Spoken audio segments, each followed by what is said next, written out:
Me llamo Irene Vallejo, soy escritora. Me apasionan las mejores historias y las mejores ideas de la humanidad, esas a las que llamamos clásicas y que han llegado a nosotros gracias a ese maravilloso invento que son los libros. Me apasiona lo que el presente puede aprender del pasado. Me apasiona lo que nuestros antepasados pueden enseñarnos. Creo que gracias a los libros, gracias a los clásicos, la vida de todos los siglos pasados ensancha la nuestra propia y el conocimiento de muchos siglos, de muchos milenios, se funde con el nuestro. Por eso he escrito El infinito en un junco, que es mi pequeño homenaje a todas las personas que han hecho posibles, que han protegido y han salvado los libros. Yo vengo de una familia donde todo el mundo ama los libros y son grandes lectores, por una rama y por la otra. Yo creo que las letras de nuestro ADN se deben de juntar unas con otras para formar historias. Los libros estaban en mi casa antes de que yo llegara, reproduciéndose, multiplicándose y amenazando con expulsar a mis padres.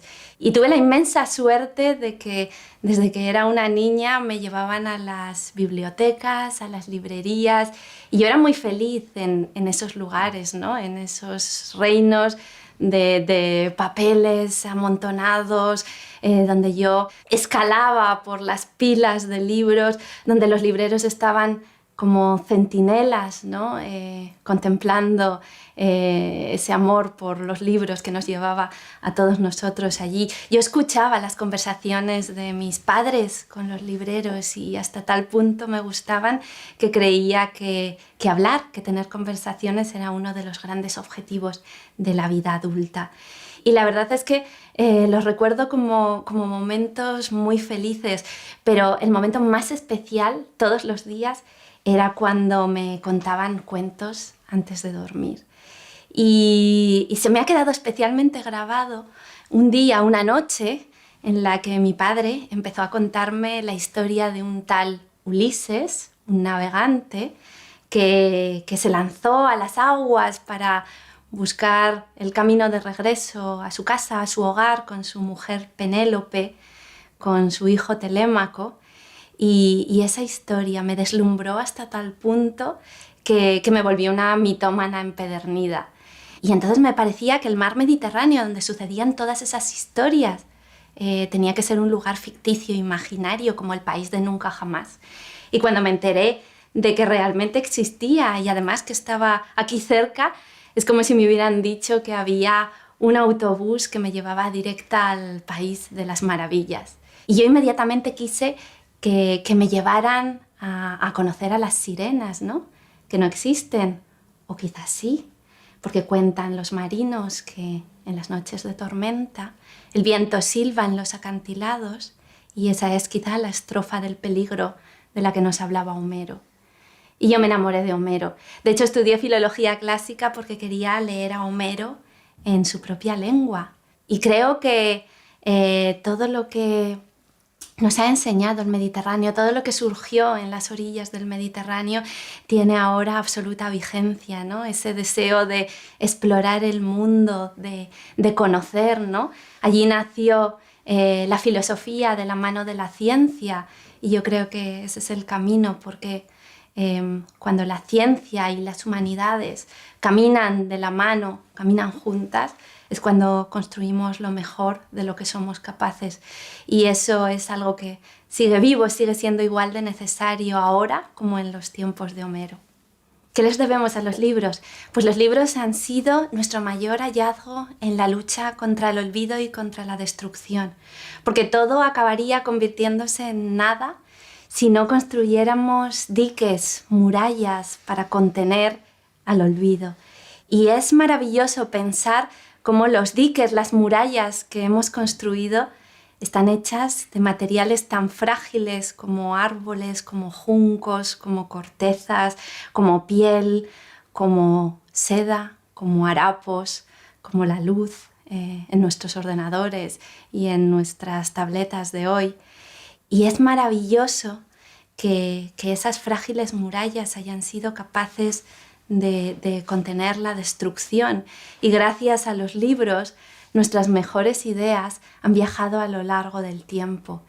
Y es que esta es la forma en la que hemos conseguido guardar el recuerdo de las mejores ideas, de los mejores hallazgos, de las historias más emocionantes de nuestros antepasados, que si no, se hubieran perdido para siempre.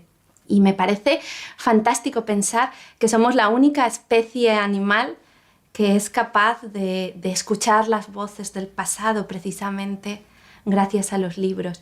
Y los libros han cambiado a lo largo de la historia porque los hemos hecho de materiales muy distintos, se abren, se cierran, tienen un tacto distinto.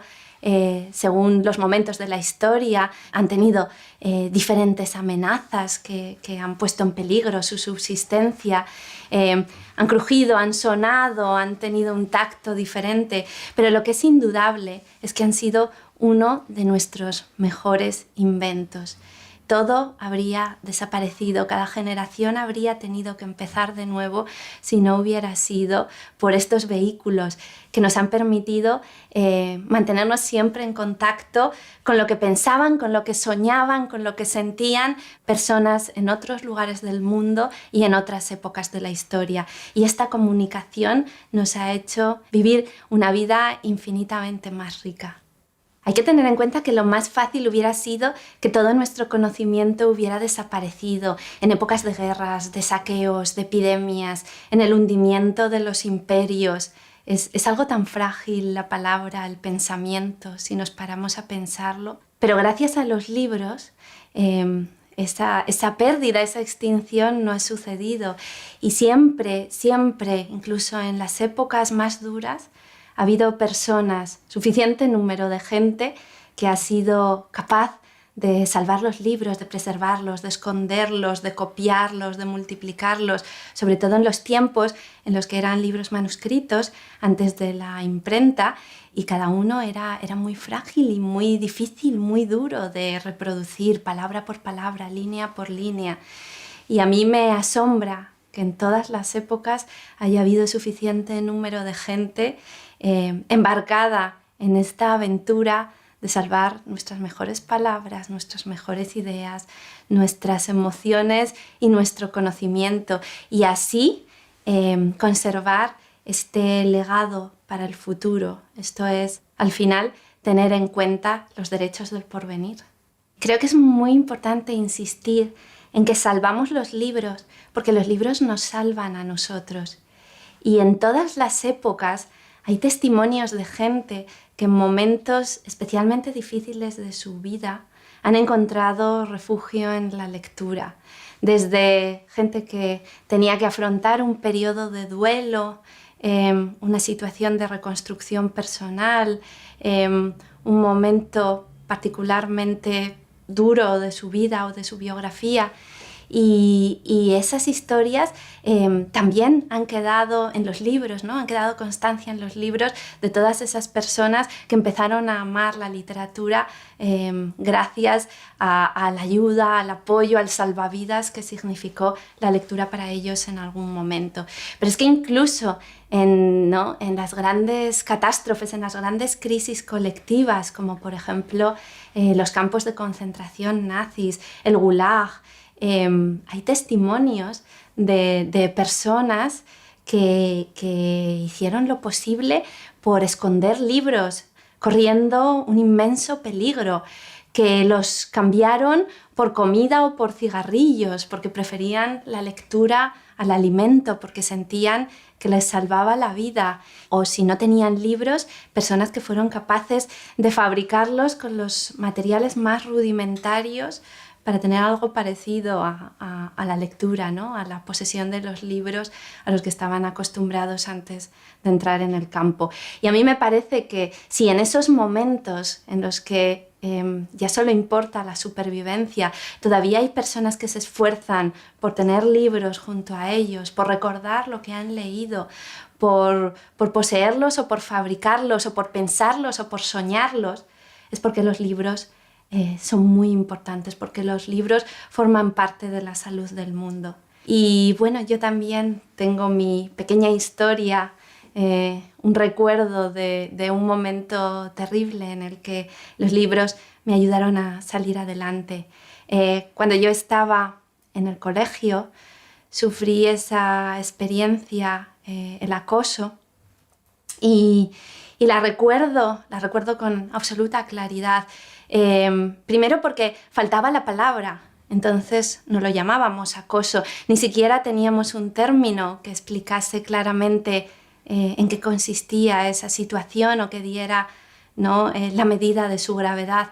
Yo recuerdo que decía a los mayores, en el colegio se ríen de mí o en el colegio me pegan, y todos le quitaban importancia. Bueno, son cosas de niños, esto también me sucedió a mí, nos ha pasado a todos. Y sin embargo yo sabía que no, que lo que a mí me estaba sucediendo no les pasaba a todos. El grupo me había dejado fuera, no tenía la protección de nadie, no había ninguna persona que se pusiera de mi parte. Me habían dejado sola, aislada, y yo recuerdo ese dolor, esa sensación profunda de exclusión, ¿no?, esa unanimidad por la que a nadie parecía importarle los insultos, las humillaciones. Y a pesar de todo, lo que recuerdo por encima de todo es el dolor de aquella ley del silencio. Porque entre los niños lo peor que podía ser era un chivato. Era incluso peor chivarse a los mayores que pegar o ser cruel con un compañero. Y esa era la norma, no podías hablar a los adultos de lo que estaba sucediendo, no podías llamar a los mayores para que intervinieran y pusieran fin a la situación. Yo entonces me lo creí, acepté que la única forma de dignidad que me quedaba era apretar los dientes, que no me vieran llorar y soportarlo todo. Incluso llegué a mentir, llegué a decir que los rasguños que me veían al llegar a casa me los hacía yo misma, llegué a decir que había perdido las cosas que me quitaban y me escondían. Todo por pensar que si me resistía, si evitaba ser una chivata, al menos tendría una brizna de respeto por parte de mis compañeros. Pasados los años, comprendí el profundo error de haber aceptado esa ley del silencio.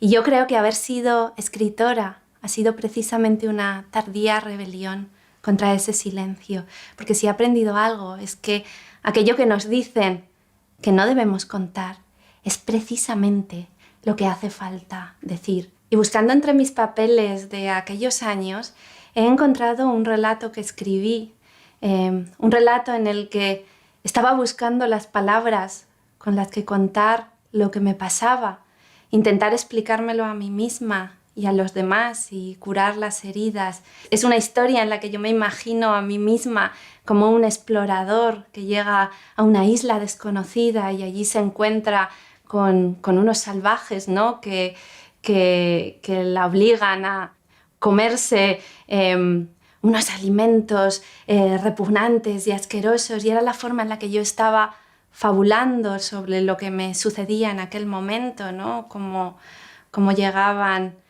aquellos que me acosaban y escupían en mi bocadillo y me obligaban a comérmelo.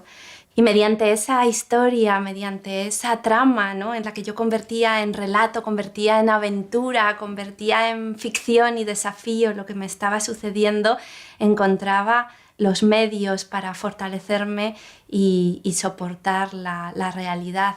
Y creo que es muy importante también cómo la escritura nos ayuda a expresarnos y cómo la creatividad tiene la enorme energía de liberar la pena y de ayudarnos a encontrar los caminos por los que buscar el consuelo. Y por eso creo que ese momento, ese episodio de mi vida ha sido esencial para convertirme en escritora. Y yo como escritora ahora busco siempre esos espacios de silencio, dar voz a quien no la tiene o a quien no se atreve a hablar. Y creo que en ese episodio yo me convertí de alguna manera en la escritora que soy ahora. Pero si desde este momento, desde el presente, pudiera hablar con mi yo de entonces, con aquella niña de 8, 9, 10 años que sufría el acoso, le diría: todo va a mejorar. Verás, el mundo es mucho más grande que el patio del colegio. Encontrarás personas que te comprendan, con las que identificarte, que aprecien tu creatividad, tu sensibilidad. Pero por supuesto en aquel entonces me era imposible comunicarme con la persona que soy ahora. Y sin embargo esa voz de ánimo, esa voz de esperanza, yo la escuché, y la escuché en los libros. Porque por aquel entonces me fascinaba Michael Ende, Robert Louis Stevenson, Jack London, Joseph Conrad. Y en aquellos libros yo descubría que había muchos mundos dentro del mundo y muchas aventuras y muchas posibilidades de futuro. Yo salí de la espiral de la obsesión y además descubrí algo que fue esencial para mí en aquel momento. Y es que yo podía almacenar historias de aventuras, de belleza dentro de mí, en mi habitación interior, y guardarlas allí para cuando granizaba fuera. Y ese hallazgo yo creo que me salvó. Los libros me ayudaron a mantener viva la esperanza y por eso estoy profundamente agradecida a lo que los libros hicieron por mí, que es lo que han hecho por muchísima gente a lo largo de los siglos y creo que siguen haciendo todavía. Dar esperanza, ensanchar los horizontes y prometernos que al final habrá gente que nos escucha y que nos comprende como nos escuchan y nos comprenden los autores de los libros. Los libros han sido los compañeros inseparables de la educación desde los primeros momentos de la historia, el emblema de los profesores y de la enseñanza. De hecho, cuando el aprendizaje empezó a extenderse, fue precisamente la necesidad de enseñar a leer y a escribir lo que provocó ese desarrollo, esa expansión. Porque cuando aprendemos a leer, en realidad se abren todas las puertas para nosotros, ¿no? Todos los libros serán posibilidades de conocimiento y de descubrimiento.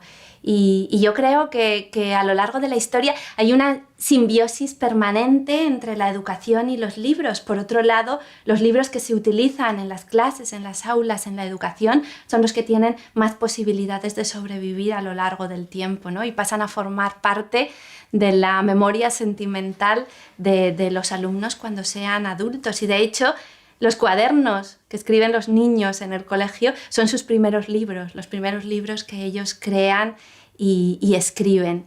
Y bueno, y a mí me gustaría recuperar una figura que me parece importantísima y está bastante olvidada, que es la de Quintiliano, el primer catedrático de la historia, nacido en Calagurris, la actual Calahorra, en La Rioja, y que escribió en la época del Imperio Romano un tratado de pedagogía que fue muy novedoso y muy audaz en muchos aspectos. Por ejemplo, en su libro él abogaba por acabar con los castigos físicos a los niños, tratar al que aprende como una persona con absoluta dignidad.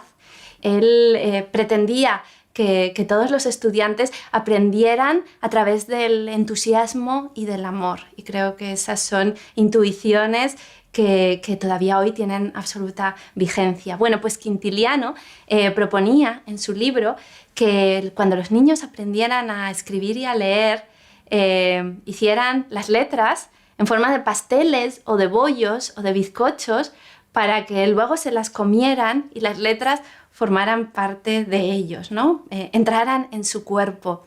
Y eso me recuerda una anécdota que cuenta Alberto Mangel en su Historia de la Lectura, hablando de un antiguo rito de los judíos, en los que cuando los niños aprendían a leer, se celebraba una pequeña fiesta en la que se cubría una pizarra con letras escritas con una capa de miel. Y entonces los niños lamían esa miel y de esa manera las letras pasaban a formar parte de su cuerpo. Porque cuando un niño aprende a leer, está dando un paso enorme, se está convirtiendo en otra persona con unas posibilidades infinitas. Y creo que son bonitos esos rituales con los que antiguamente se celebraba, ¿no? El paso a esa nueva etapa, el estar más cerca de una vida adulta. En los primeros tiempos de la escritura, aprender a leer, aprender a trazar las letras era el privilegio de unos pocos, de los escribas, que tenían que dedicar largos años a un aprendizaje muy difícil, mientras que la mayor parte de la población, incluso los gobernantes, eran analfabetos. Por tanto, la historia de los libros, de la escritura y de la lectura es la historia de un privilegio que se va expandiendo, que se va democratizando a lo largo de 30 siglos. Y me parece importante destacar que cada vez ha podido llegar a más gente, que ahora, en este momento, hemos llegado prácticamente a la alfabetización total de la población, y eso ha sido un triunfo sin precedentes y una gran gesta donde los libros han estado junto a nosotros.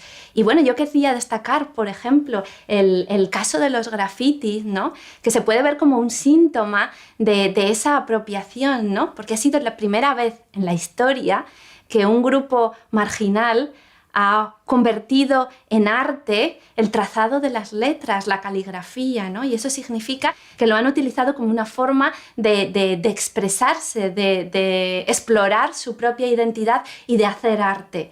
Y eso yo lo veo como la prueba definitiva de que la escritura ya no tiene límites, ya no tiene fronteras, nos pertenece a todos. Y creo que ese logro tenemos que celebrarlo profundamente, ¿no? Porque al final lo que la escritura, lo que los libros, lo que las historias hacen por nosotros es dar sentido a la experiencia. Y todo lo que da sentido a la experiencia, lo que nos salva, no puede desaparecer. Tenemos que luchar por mantenerlo entre nosotros porque es importantísimo, y sobre todo tenemos que luchar porque siga siendo de todos y cada una. Hay un relato de Borges titulado La biblioteca de Babel que a mí me parece casi una profecía del mundo de Internet.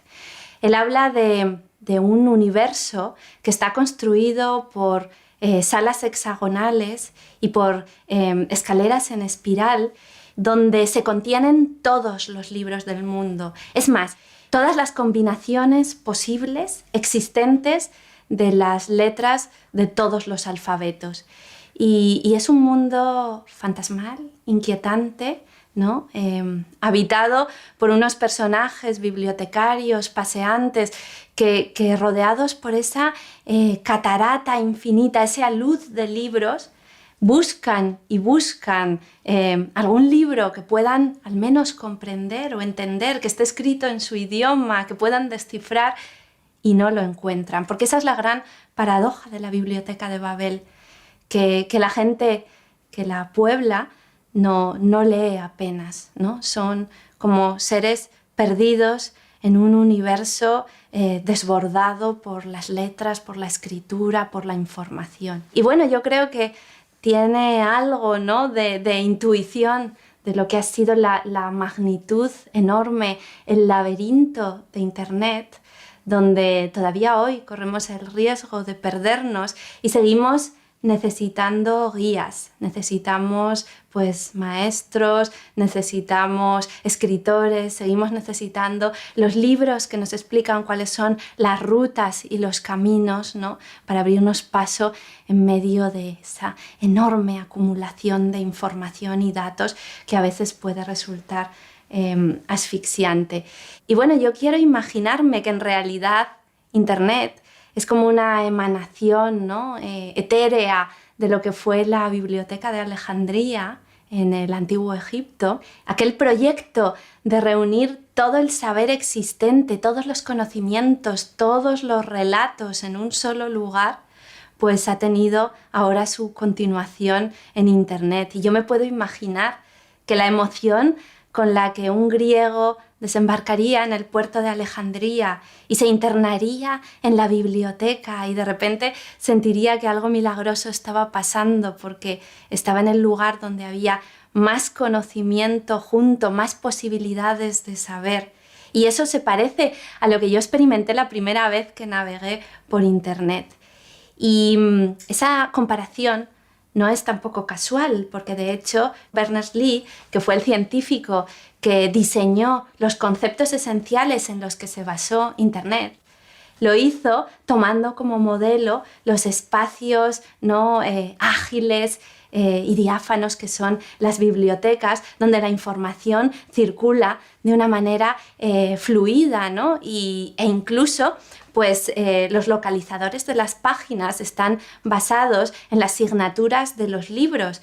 Los protocolos de hipertexto están basados en las fichas con las que pedimos a los bibliotecarios que nos encuentren un libro. Es decir, que Internet sigue el modelo de una biblioteca. Es como la gran biblioteca que tenemos la suerte de disfrutar en nuestros días. Pero eso sí, insistiendo en lo afortunados que somos de tener ese acceso al conocimiento, yo también quiero insistir en que en nuestro mundo contemporáneo sigue siendo tan importante como siempre leer los viejos libros de papel que han estado con nosotros durante milenios y que nos ofrecen cosas que ahora no podemos conseguir cuando estamos en contacto con las pantallas. La concentración, la calma, el sosiego. Creo que todos estos son actos de resistencia en un mundo que está colonizado por las pantallas, por la velocidad y por la inmediatez.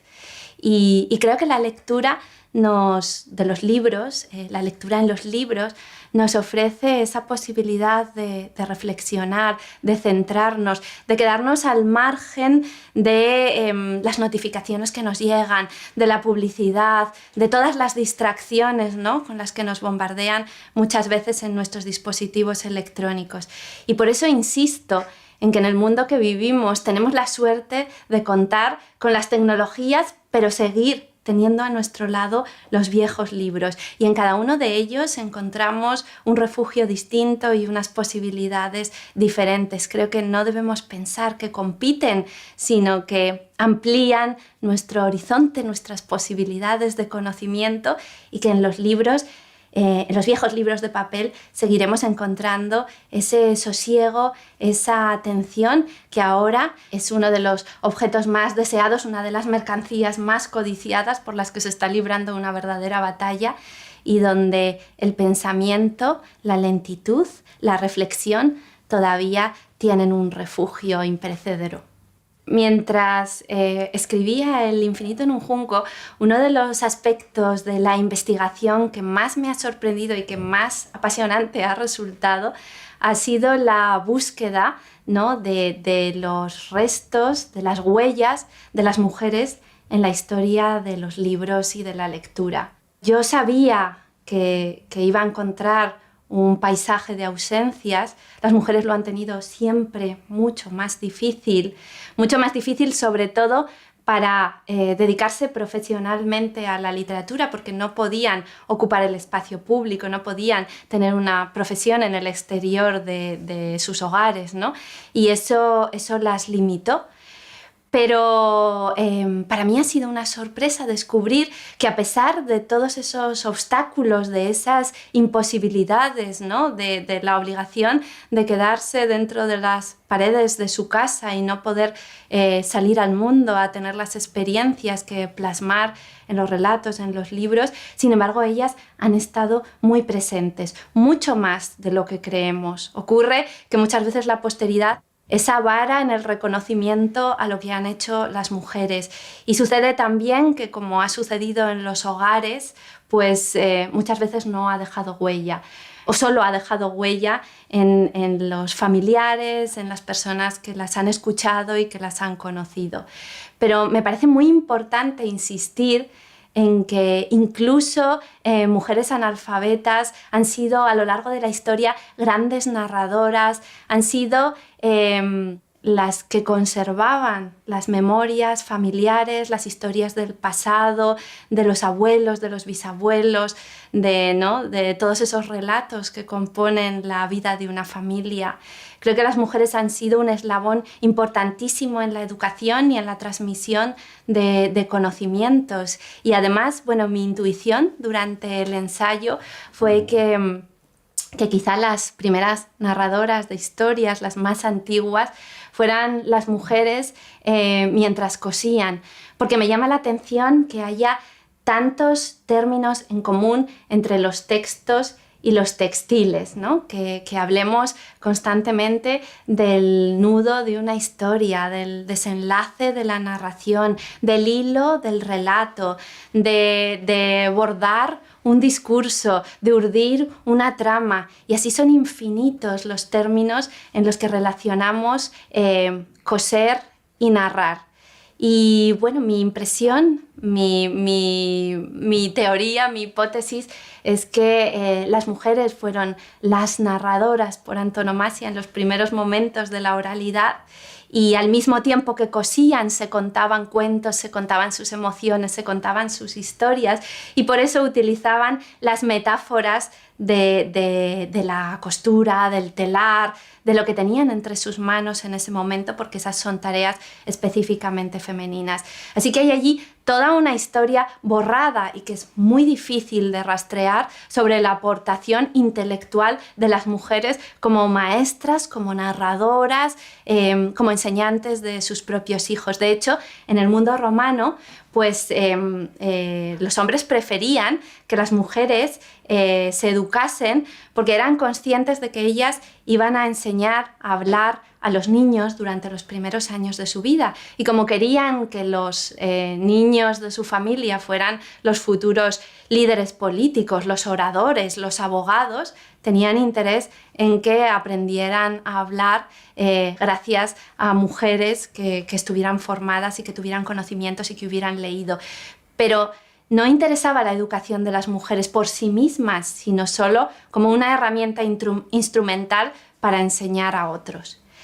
Y sin embargo, aunque esta es la situación, me importa mucho destacar que las mujeres siempre se han rebelado contra esas limitaciones, contra las voces que las hacían callar ya desde la Odisea, y han creado mucho más de lo que yo esperaba. Y me parece fascinante, por ejemplo, un hecho bastante desconocido, que el primer texto de la historia, el más antiguo conocido con nombre propio, es decir, no anónimo, lo firma una mujer, una sacerdotisa acadia que vivió hace aproximadamente 4.300 años y que se llama Enheduanna. Esta Enheduanna escribió antes que Homero, antes que el autor del poema de Gilgamesh, y nos cuenta en sus himnos, porque ella escribía poesía religiosa, como la primera experiencia creativa relatada por una autora en primera persona. Y la metáfora que ella utiliza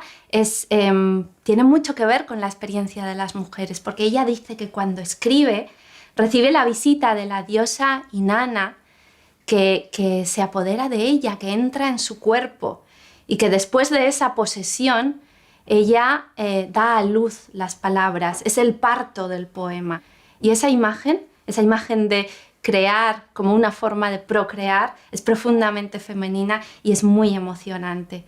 E incluso en sociedades tan misóginas como fue la de los griegos en la antigüedad, pues tenemos personajes como Safo, la poeta, o como Aspasia, que fue, según dice el propio Sócrates, su maestra, que se casó con Pericles, el líder de la joven democracia ateniense, y cuentan muchas fuentes que ella le escribía los discursos, y esos discursos, que a través de la obra del historiador Tucídides han llegado hasta nuestros días, han inspirado discursos de Kennedy y Obama. Es decir, que en nuestro mundo contemporáneo todavía se sigue escuchando la voz de aquella Aspasia que se ha convertido casi en un fantasma o en una imagen borrosa de la antigüedad. Y hay otras mujeres, hay poetas de las que solo nos han quedado añicos de versos, pero recordamos sus nombres y se puede hacer una pequeña nómina de todas las mujeres borradas o troceadas.